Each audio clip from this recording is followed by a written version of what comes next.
I wasn't supposed to end up there. That afternoon I was only looking for a quiet corner to finish an assignment, away from the usual noise of classmates who seemed to move in packs. But then, like the title of this story says, 4 women from my class surrounded me and said, "You're sitting with us." It wasn't a request. It was the kind of playful command that leaves you little choice but to nod and follow. And that's how I found myself in the far corner of the repair shop's cafe, where the smell of burnt coffee lingered with oil and iron from the garage behind the counter. They were already laughing when I sat down. I smiled, tried not to look too awkward, but my eyes kept drifting toward her. She wasn't really part of the group. Mid-40s maybe, though she carried herself like someone who didn't need to prove her age. Sharp lines softened when she laughed, though she only did so sparingly, in a way that made every smile feel earned.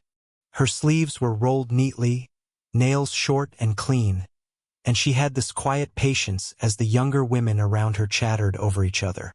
She caught me staring once. Not long enough to be obvious, but enough that I shifted in my seat and pretended to check my phone. She didn't call me out on it. Instead, she looked back down at the book she had brought with her, tracing the spine with her thumb. When the waitress came around, I fumbled with my order. Just a black coffee. Strong. My voice cracked a little on the last word, and the girls giggled. But she glanced at me, just for a second, and said quietly to the waitress, "Bring him some sugar on the side." It was a small thing, barely anything, but her tone wasn't mocking. It wasn't a correction either. It was protective, almost, like she'd noticed something I hadn't said out loud. And then silence. Just a breath too long between her words and my awkward nod of thanks. I tried to come up with something. A joke? A question? Anything. But the conversation around the table swept on without me. She returned to her book, as though nothing had passed between us. But I caught the faintest lift at the corner of her lips before she lowered her gaze. I didn't speak to her again that afternoon. We left the cafe together with the rest of the group, though we didn't walk side by side. Still, when I got home that night, I kept replaying her voice in my head, like I missed something, or maybe wanted something. I told myself it was nothing, a polite gesture, a passing moment, the kind of thing you forget once life keeps moving. But a week later, it didn't feel like that at all. She was the one who asked me to help. Said her laptop wasn't charging properly, that maybe someone younger might know a trick or two. It was a simple enough request. We were still in the same class, though everyone treated her less like a classmate and more like someone who'd wandered in from another life. We sat in the library's back corner, a quiet spot where the ceiling fan creaked every few seconds. I tried to focus on the tangled cord, the stubborn socket, but my eyes kept catching the details I wasn't supposed to notice. The faint streak of gray near her temple, the way her pen tapped against the notebook in an absent rhythm, the ring on her finger she no longer wore. "Don't waste too much time on it," she said, though her tone was softer than the words. "It's already older than half the people in this class." I almost laughed, but stopped myself. Something in the way she looked down as she said it made me pause. Like the joke was a shield, thin and fragile. Dangerous, that's what it felt like. Not in a reckless way, but in the way my chest tightened when our shoulders brushed as I leaned closer to the screen. I was supposed to treat her like anyone else, yet I couldn't.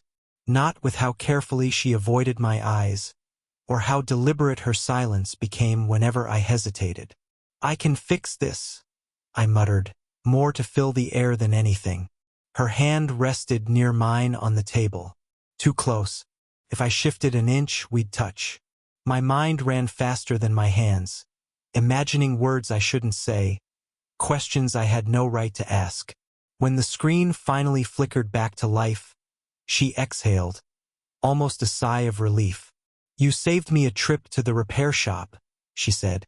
And then, after a beat that stretched longer than it should have, "Stay a little longer? I could use some company." She placed her hand briefly on my arm, just enough to make the world narrow down to that one point of contact. I swallowed hard, caught between leaving and saying something I wasn't supposed to. I told myself it was only an hour. Just a favor stretched a little longer than it should have.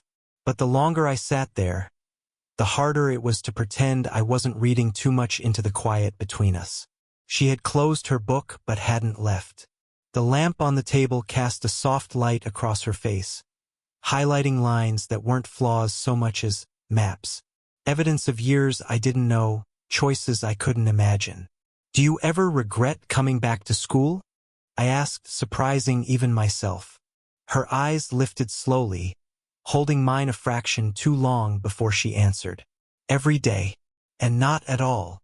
I wanted to ask what she meant, but the way she bit the inside of her lip told me not to push.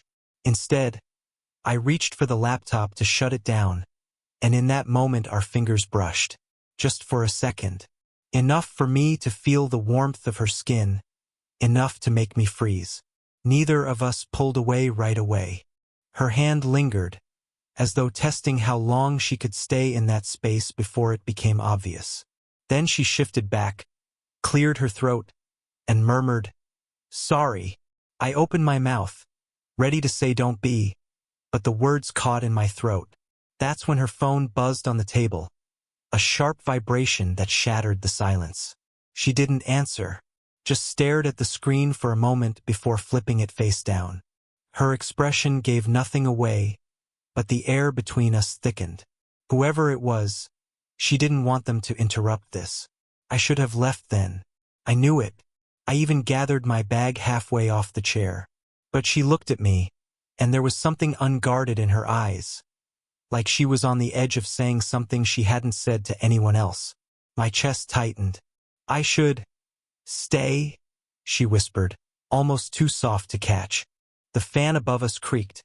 The buzz of her phone died into silence, and I sat there with my heart beating too fast, wondering if I was about to make the worst, or most unforgettable, decision of my life. I didn't remember moving closer, but suddenly the space between us was gone. The lamp hummed, the fan groaned above, and every sound outside the library seemed muted.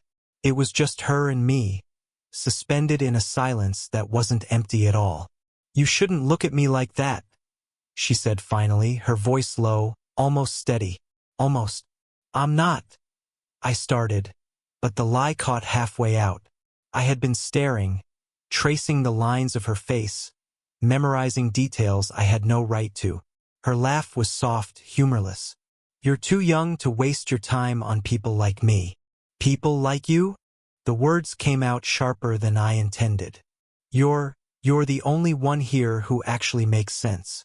Her eyes flickered, just briefly, as if I'd pulled something loose she'd been keeping tied down.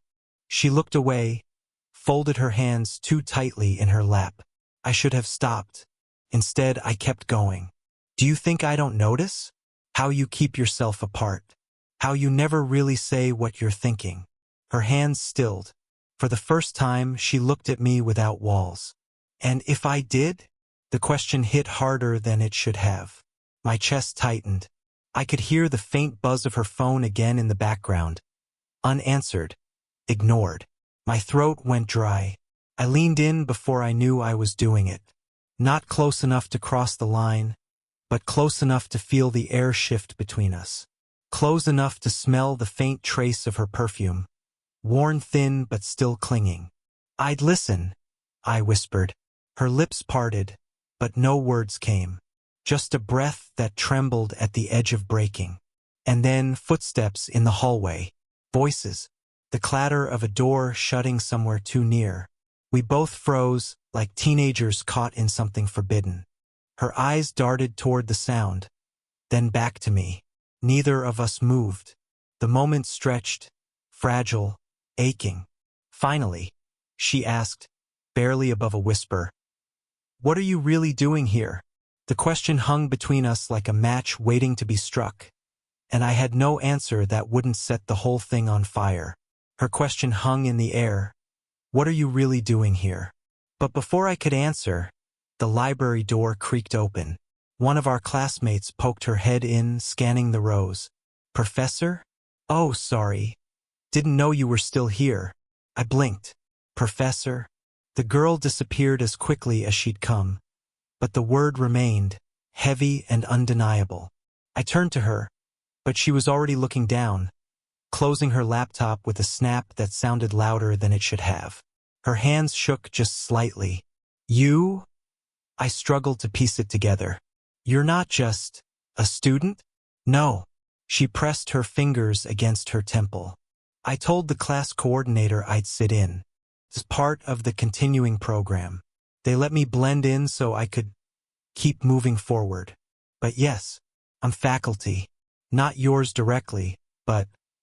The rest of her sentence trailed off, lost in the space between us. I leaned back, heat rising in my face. It shouldn't have mattered.